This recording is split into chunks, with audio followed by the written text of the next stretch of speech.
नमस्कार मित्रांनो, अशोक मामा या मालिकेच्या आजच्या भागामध्ये अशोक मामा ईश्वरला आवाज देत उठत असतात. ते म्हणत असतात की ईश्वर चल उठ उठ, मला जॉगिंगला जायचंय. ईश्वर झोपेत बळच उठतात आणि ते म्हणतात, अरे काय भयंकर स्वप्न पडलं होतं मला. कोणीतरी मला आता उठवत होतं आणि म्हणत होतं की चल जॉगिंगला चल. अशोक मामा म्हणतात, ते स्वप्न नव्हतं, ते सत्यच होतं. अरे मी तुला उठवतो की चल आता जॉगिंगला जायचंय. ईश्वर म्हणतात, हे एवढं रात्र जागून दारू प्यालो आणि आता सकाळी उठून जॉगिंगला कोण जात असतं का? तर अशोक मामा म्हणतात, जात असतं, मी जातो, चल उठ आणि पाणी पी. असं म्हणत अशोक मामा ईश्वरला पाणी प्यायला देतात. पुढे ईश्वर उठतात आणि ते म्हणतात की नको रे बाबा, दारू नको, दारू प्यायला ना की फार त्रास होतो. आता इथून पुढे मी दारू कधीच पिणार नाही. यावरती अशोक मामा हसतात आणि ते म्हणतात, अरे काय माणूस आहेस रे तू. हसताना पाहून ईश्वर त्यांना म्हणतात, तू हसताना जरा बरा दिसतोस रे, दाखव ना परत एकदा हसून. तर अशोक मामा म्हणतात, राहू दे राहू दे, आता तू जरा मला चालून दाखव, जा बाथरूम मध्ये जा.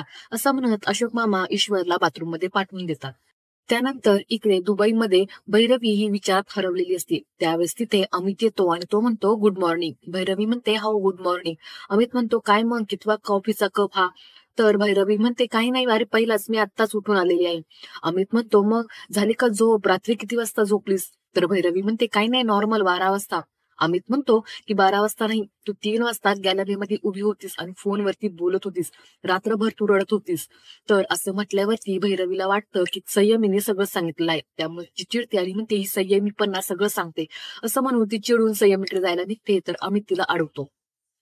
अमित म्हणतो की यामध्ये संयमीची काही चूक नाहीये, चूक जर कोणाची असेल ती माझी आहे, कारण की आपण दोघ जण एवढे चांगले मित्र असून सुद्धा तू माझ्यासोबत काही शेअर करत नाहीयेस. मला असं वाटलं होतं की आपण दोघं एकमेकांसोबत सगळं काही शेअर करतो, सिक्रेट काही असतील ते आपण सगळं एकमेकांना सांगतो, पण तू मला काहीच सांगितलं नाहीयेस. अगं बाळा, तू आमचं चौथं मूल आहेस, तुझी काळजी आम्हाला नाही वाटणार का, काय झालंय? असं म्हटल्यावरती भैरवी रडू लागते. भैरवी पुढे म्हणते, 3 वर्ष आम्ही रिलेशनशिप मध्ये होतो रे, आमचं सगळं काही ठरलं होतं, फ्युचर प्लॅन सुद्धा झाले होते. फेब्रुवारी मध्ये तर आम्ही लग्न पण करणार होतो, पण तो अचानक आला आणि मला म्हटला की ब्रेकअप करायचं. मी त्याला कारण विचारल्यावरती त्याला साधं नीट कारण सुद्धा सांगता येत नव्हतं. सगळं संपलं रे. तर इकडे अशोक मामा आणि ईश्वर हे मॉर्निंग वॉकला निघालेले असतात. अशोक मामा म्हणतात, रोज जर सकाळी उठून मॉर्निंग वॉक केलीस ना ईश्वर, तर तब्येत चांगली राहते माणसाची. असं म्हणत ते म्हणतात, अरे कुठे गेला, चल पुढे, झोपेत काय चालतोयस, चल ये माझ्या समोर ये. असं म्हणत ते पुढे चालतात आणि बघतात की एक फोर व्हीलर ही पार्क केलेली असते, ती पिवळ्या रेषेच्या थोडी बाहेर आलेली असते. ते पाहून अशोक मामा म्हणतात, हे बघ, इथे कुणी गाडी पार्क केली, पिवळ्या रेषेच्या बाहेर आली थोडीशी. तर ईश्वर म्हणतात, अरे जाऊ दे ना, थोडीशी तर बाहेर आलेली आहे, एवढं काय? अशोक मामा म्हणतात, अरे थोडीशी म्हणजे तू रामायण आठव, त्याच्यामध्ये सीतेने थोडीशी लक्ष्मण रेषा पार केली होती, काय झालं? तसंच आता ही जर गाडी थोडीशी आता बाहेर आलेली आहे, मग काही दिवसांनी अजून बाहेर येईल, त्याच्यामुळे काही नाही. असं म्हणून अशोक मामा खिशामधून स्टिकर नोट काढतात आणि त्यावरती लिहितात की जर गाडी पार्क करता येत नसेल तर गाडी चालवत जाऊ नका, आणि ते स्टिकर त्या गाडीवरती लिहितात. तर ईश्वर म्हणतात, अरे तू असं कशाला करतोयस, कशाला त्या गाडीवरती तसं चिटकवतोयस, तुला माहिती का ती गाडी त्या प्रभूबाईची आहे ते? तर अशोक मामा म्हणतात, प्रभूबाईची असली म्हणून काय झाली, आडनाव फक्त प्रभू आहे म्हणून काय ते देव होत नाहीत. ईश्वर म्हणतात, अरे पण तुला माहितीये ना की तुझा आणि त्यांचा कसा 36चा आकडा आहे ते, कशाला उगाच त्यांच्या नादी लागतोयस? अशोक मामा म्हणतात की असू दे, 36चा आकडा असला म्हणून काय झालं, शिस्त म्हणजे शिस्त आणि नियम म्हणजे नियम, त्यांनी ते नियम पाळायलाच हवेत. पुढे इकडे अमित हा भैरवीला म्हणतो की आम्ही बोलून पाहू का त्याच्यासोबत? तर भैरवी म्हणते, काही नको, काहीच गरज नाहीये त्याची, 8व्याच दिवशी मी त्याला दुसऱ्या मुलीसोबत पाहिलं होतं. अमित म्हणतो, मग आई बाबांना सांगितलंय का याबद्दल काही? भैरवी म्हणते की काय सांगू त्यांना आणि कसं सांगू, तसंही त्यांना हे आधीच मान्य नव्हतं, आणि आता हे असं कळल्यावरती काय म्हणतील ते. माझी सगळी पर्सनल लाईफ ही स्पॉईल झालेली आहे, आता मला माझं करिअर स्पॉईल नाही करायचं, फार माझी पर्सनल लाईफची वाट लागली. असं म्हणत ती रडते. त्यावेळेस तिथे पल्लवी सुद्धा येते. पल्लवीला पाहून भैरवी तिला मिठी मारून रडू लागते. त्यानंतर इकडे फुलराणी अशोक मामांच्या घरी आलेली असते. फुलराणीला पाहून अशोक मामा म्हणतात, तू इथे? फुलराणी म्हणते की काय होत, तुम्हाला दुसरी काही कामं नाहीत का? लोकांच्या गाडीवरती स्टिकर लावून फिरता, काय वाटतं का नाही तुम्हाला? अशोक मामा म्हणतात, तुला काय करायचंय त्याचं, आणि तुला मी इथून काढून टाकलं होतं कामावरून, तू परत आलीस मी इथून. फुलराणी म्हणते की व्हा बाजूला, कणिक दळून आणलीये, चपात्या लाटायच्यात, मला भरपूर कामं पडलीत, माझी कामं मला उरकून घेऊ द्या. पुढचा पसारा पाहून फुलराणी म्हणते, आणि केवढा पसारा घालून ठेवलाय, तुम्हाला काही कामं नाहीत का हो, नुसता पसारा घालून ठेवता, तर माझी कामं वाढून ठेवतात. अशोक मामा म्हणतात, तुझी कसली काम आली आहेत ग, हे माझं घर आहे आणि मी तुला काढून टाकलंय ना कामावरून, चल जा इथून. मी अजून 3 बायका बोलवल्यात इंटरव्ह्यू साठी, त्या येणार आहेत तिथं आता मला कामाला इंटरव्ह्यू देण्यासाठी. तर फुलराणी म्हणते, 3 आणि बायका तुम्ही इंटरव्ह्यू साठी बोलवल्यात? अहो फेकताय काय तुम्ही? जर खोटं बोलता येत नसेल तर असं खोटं बोलत जाऊ नका ना.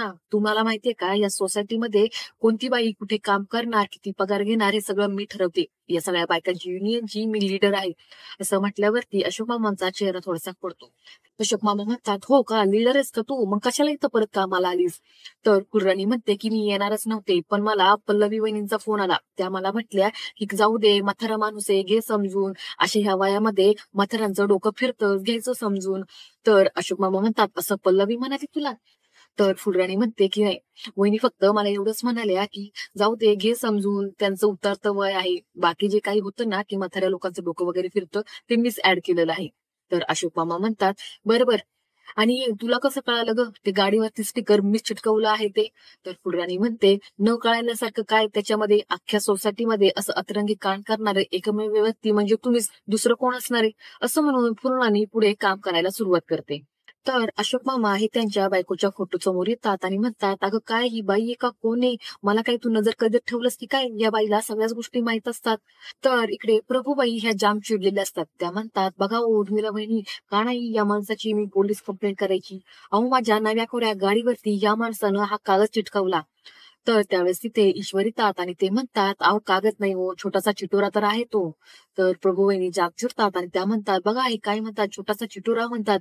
थांबा आता, सोसायटीच्या मीटिंग मध्येच यांची काही खैर नाही, आता बघा मी यांना कसं धारेवर धरते.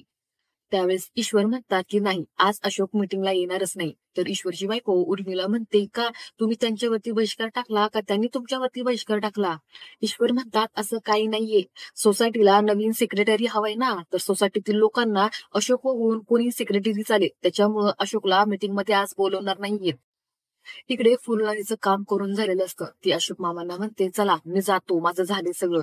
अशोक मामा म्हणतात, थांब जरा, तिथेच उभी राहा. फुलराणी म्हणते, आता काय तुम्ही उगाचच मला उशीर करायला लावता, माझी सगळी कामं झालेली आहेत. अशोक मामा म्हणतात, काय ग, काल मी तुला पाहिलं त्यावेळेस तू माझ्याकडे बघून लगेच तुझ्या त्या मैत्रिणीच्या गाडीवर बसून का पळून गेलीस? तर फुलराणी म्हणते, पळून नाही गेले मी, तिच्या सोबतच जाते आणि येते, नाहीतर मला बसनी यावं जावं लागेल. अशोक मामा म्हणतात, थांब 2 मिनिट. असं म्हणत अशोक मामा कपाटामधून हेल्मेट काढतात आणि ते फुलराणीकडे देतात. फुलराणी म्हणते, काय हॅमलेट? अशोक मामा म्हणतात, हे हॅमलेट नाही, हेल्मेट आहे. त्या गाडीवरती काल तू कशी घाईघाईत बसली आणि निघून गेलीस, पडली असतीस तर. हे घे, आता त्या गाडीवरती बसली ना की हे हेल्मेट घालत जा. कधीतरी उगाचच काही व्हायचं, साडीचा पदर चुकून चाकामध्ये अडकायचा आणि ऍक्सिडेंट व्हायचा, त्यामुळे सामावून बसत जा आणि हे हेल्मेट घालत जा.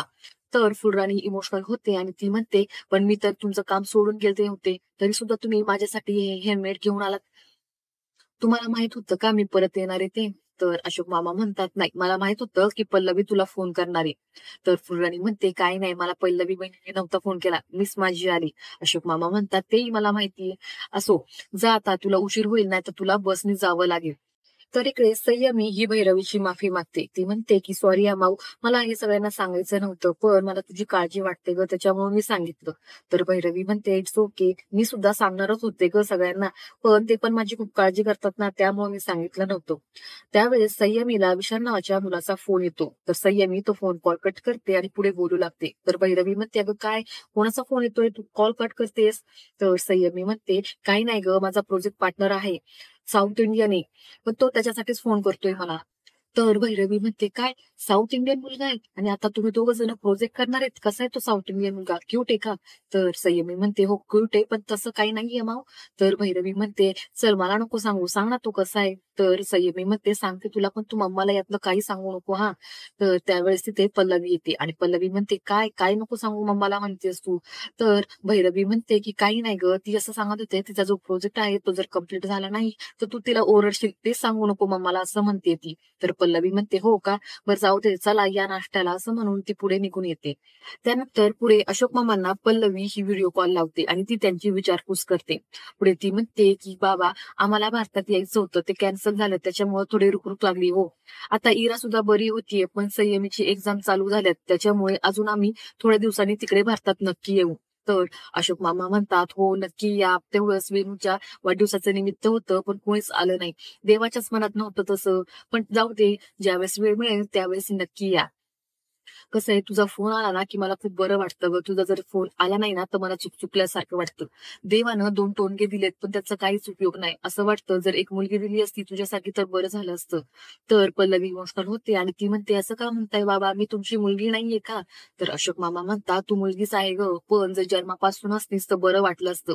ज्याच्या शब्दानेच आपल्याला फक्त आधार मिळतो, तीच आपली माणसं असतात. तर पल्लवी म्हणते, की "बाबा, तुम्ही तुमची काळजी घ्या." असं म्हणत असताना दारावरची बेल वाजते. तर अशोक मामा म्हणतात, "थांब, मी तुला नंतर फोन करतो." असं म्हणत ते फोन कट करतात आणि दरवाजा उघडून पाहतात, तर पोर दरवाजाची बेल वाजवून पळून गेलेली असतात.